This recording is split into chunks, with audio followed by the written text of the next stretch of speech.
Mikel, really Hello. good to see you. This is, you're probably aware, the first time in over 2 months where you've had 7 days between fixtures.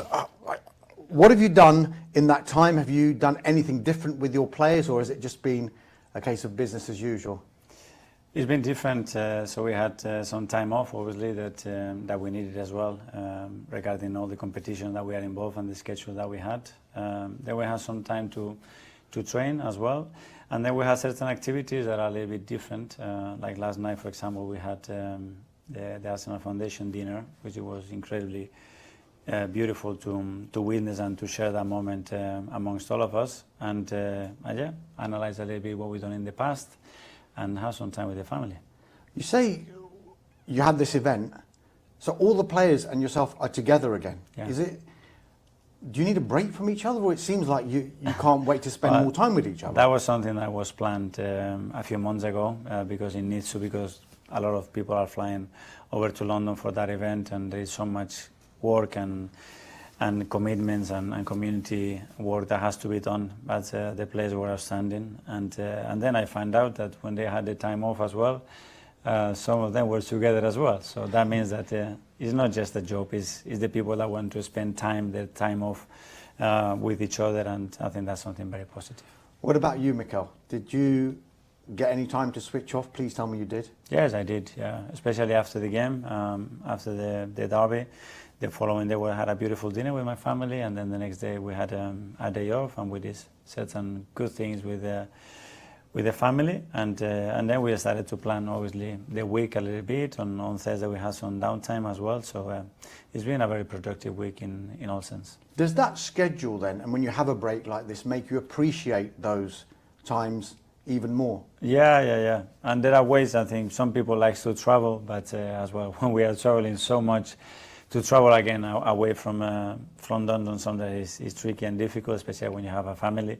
But it's been a good week. I recall speaking to you right here, just before the North London derby at the Emirates. And you said something that resonated with me, because you said one thing that you want to do more of is to be more present. I like to think that I'm becoming much better at focusing and being present where I am. And if I had to work 2 hours, the rest is that. If I had to work 12, I can still do other things, and hopefully the people around me can appreciate that better and better. How's that going? Is it a work in progress? Do you feel you're improving on that? It is a work in progress, and maybe you are doing it better today and not that good tomorrow. Especially the focus is with the family, because obviously we are so much on the road and playing games and looking after a lot of people here in the football club. And when you are there, you really, the family and my kids especially and my wife deserve me to be there. And I think I'm coming a little bit better at that. Just picking up on that, so in the role of a Premier League manager, using the Emirates as an example, there are 60,000 fans in there. There's 60,000 fans who are managers of Arsenal as well, because they think, why hasn't he done that? He should have made this decision. When you're at home, does it come into your life at home as well with your family? Are your kids saying, Dad, why did you make that substitution? No, I think the 60,000 managers, that's the beauty of it. You know, it doesn't happen in any other profession. If you are a dentist, nobody comes and says, no, you should have done that root canal a little bit further up or with this angle.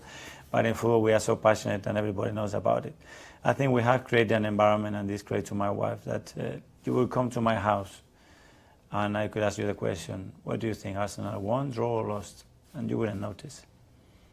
You wouldn't notice. And that's very difficult to achieve, and that's what it gives you as well, the joy of what you do without impacting your family or my family thinking that I am something that I'm not. That is very result dependent, but the person doesn't change and the environment doesn't change. Is that something that you had to work on though? Yes. Because were you bringing it home before, earlier on in your career?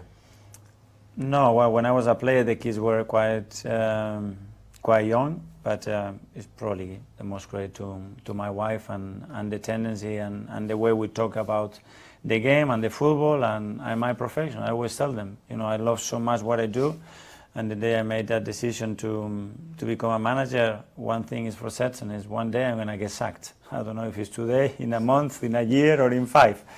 But it's very possible that that's gonna come down. And what I promise is that I will do my best to try to give the very best for the club. Something tells me you're safe for now, Mikel.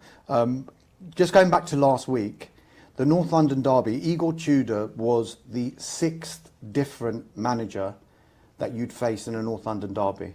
On Sunday, Liam Rosenior will be the 6th different Chelsea manager you'll face in the Premier League in this fixture. Does that give you even more satisfaction and gratefulness almost about the club you're in and the patience that they've showed to you? Yeah, I think the gratefulness to everybody at the club, especially to everybody that works with us on a daily basis, and to put the hours, and it makes me a better manager, and it helps the team in every different context to win as many games as possible. That's the only way to stay at this level for a long time. I know the difficulty of it, and I understand the beauty of it as well, so I know.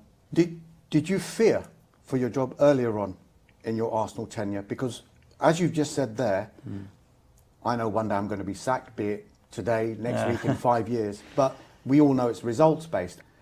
I guess that's when you need a patient board and a patient boss almost to keep you in this. But that's down to the expectations. I was very clear what I thought that it was going to happen in the first 18 months. I didn't predict that we were going to win the FA Cup or the 2 Community Shields. I predicted the turnaround in the squad that was going to take 4 years, because it does take 4 years to us and to anybody in the world, unless you put 2 billion in 2 transfer windows. That's another way to do it.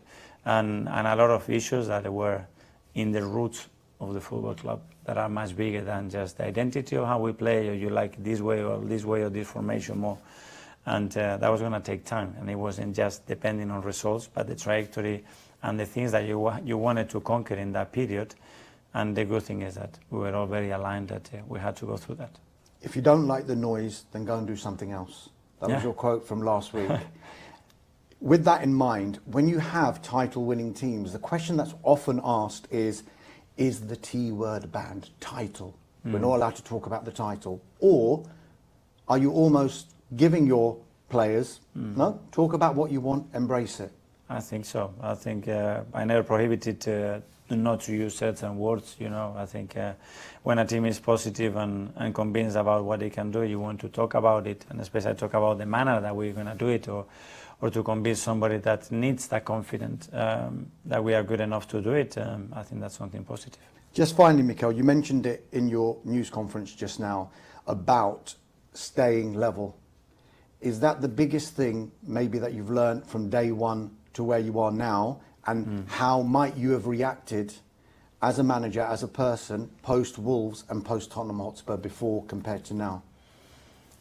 I think so, and staying away from that. In the positive, in the very highs, and in the lows as well, because probably they are not that high and they are not that low, somewhere in between. And try to be very analytical to do that, and have obviously the 5 senses very, very active to understand, okay, what the players need right now, what is the message that it will help them to perform better and help us to win. Best of luck. Thank you so much. Thank you.